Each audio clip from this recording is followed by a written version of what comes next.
the Terminator. Now, when you saw the Terminator was a complete surprise. When you were sitting in the movie theater on the day that opened, or the night that opened, you couldn't believe that an Arnold Schwarzenegger movie could be that good. You were just gobsmacked. Spaceballs. Yeah. That kind of tells you in the title which one it should be. I had a guy describe to me something, and I thought it was it was one of the funnier things, and I barely know this guy, but it was one of the funnier analogies of a movie I'd ever heard, where he's probably about your age, and so he saw Spaceballs before he saw Star Wars. So he saw Spaceballs like a bunch of times on cable television, and then he got around to seeing Star Wars. Oh! But no, his response was, what the fuck is this boring piece of shit? This is just like Spaceballs, except it's boring and it's not funny. No, I don't think it was, because it was really popular, though. It was really popular amongst the dude crowd. Right. Okay, it was very, and amongst kids. No, not the film crowd. No, I'm like surfers like Spaceballs, right? The Manhattan Beach crowd like Spaceballs, but also kids like, it's the kids movie. Yeah, it's the kid movie.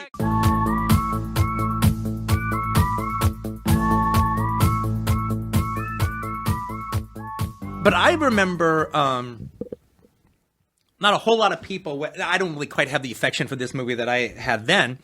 And I think the only reason I had the affection for it was because it was just so fucking weird that I couldn't even believe anyone made it. But in the 80s, they came out with that movie, Buckaroo Banzai. Yes. All right. And I remember literally seeing the first day of Buckaroo Banzai that evening, and literally the audience not knowing what to make of this. Right. What the fuck are we watching? And even I was saying, what the fuck are we watching? But I was still kind of appreciating it. But like, there's no way you can even remotely understand Buckaroo Banzai from the first viewing of it. So imagine sitting, at the UA in Westwood, the Friday night date audience. They're like, what the fuck is this shit? But then on video, people watched it again and again, and they kind of got to know the different plot threads and stuff. And I'd always said back in that time that, 4 years in to Buckaroo Banzai's video release, that if the studio did a cool teaser trailer for Buckaroo Banzai 2, but hadn't committed to making the movie yet, back when trailers were really important, when they played in front of the movies at the weekend, if you played that trailer at a big packed audience at the Village in Westwood, the audience would have went nuts if they had saw a trailer for Buckaroo Banzai and the World Crime League. Remember? Because they promised a sequel at the end of the movie. Right. All right. Watch for Buckaroo Banzai versus the World Crime League. We're waiting. Yeah, I know. I mean, they don't have to make it now. I'm over it now. Well, yeah, and I was there for the first night of that show. That was really exciting. But again, that just goes to what I was saying.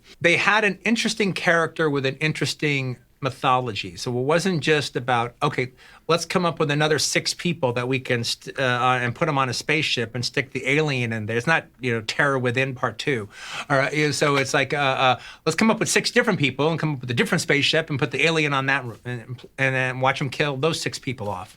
It was the idea that, the whole concept of the aliens as a race, and who exactly were they, and how did they work, and what were they doing, what was their planet, what's the deal. The idea of one creating that much havoc was one thing, but to have a whole army of them, again, your concept is so good. There's room to grow with it. And they had a great lead character in Sigourney Weaver's Ripley. A human character to base it on. But the alien was a great character. We wanted to know more about the alien. The first one was in the 80s with the group of guys that I worked at Video Archives with. Us seeing Aliens the day it opened at the AVCO Embassy Cinema in Westwood. There was 4 factors that made that really special. One, it's James Cameron's follow-up to the Terminator. Now, when you saw the Terminator was a complete surprise. When you were sitting in the movie theater on the day that opened, or the night that opened, you couldn't believe that an Arnold Schwarzenegger movie could be that good. You were just gobsmacked. And so now this is him following it up. And directors are usually really not that great at following up, that first movie that takes you by surprise. So there's that. So he's going to follow it up. Also, it's a sequel to a great movie, Alien. Mm-hmm. And a true sequel. It's not part of a well thought out artistic trilogy. No, the first one did well. We're going to do it again. It's a true sequel. Mm-hmm. 3, the critical response was over the top. So the 4th aspect of it, which the 3 other aspects plugged into, was the audience anticipation of what you were going to see was through the roof. And because it is a sequel, we had an idea what we're going to see. It's not Terminator that's taking us by surprise. Even Raiders of the Lost Ark took you by surprise when you saw it opening on that opening Friday. The Matrix took you by surprise. Die Hard took you by surprise. No, we know the alien. We get it. We know the mythology. So you show up at the APCO Embassy Cinema on Wilshire Boulevard in Westwood, and with all the video archives guys. It's not like we had to stand in line for like 2 different screenings before our screening. We had tickets, I think, to the 4:30 in the afternoon screening on Friday. But the line is going all the way down Wilshire Boulevard, and then it snakes around Westwood Boulevard and goes past the parking lot where you park your cars. So it's like, a human centipede is just like snaking all through Westwood Village. And you're standing there for like 90 minutes. You're in this line 90 minutes before they let you in. And it's opening night. And it's opening day. It's like 4:30 in the afternoon. And everybody's so excited. Not only that, James Cameron's there.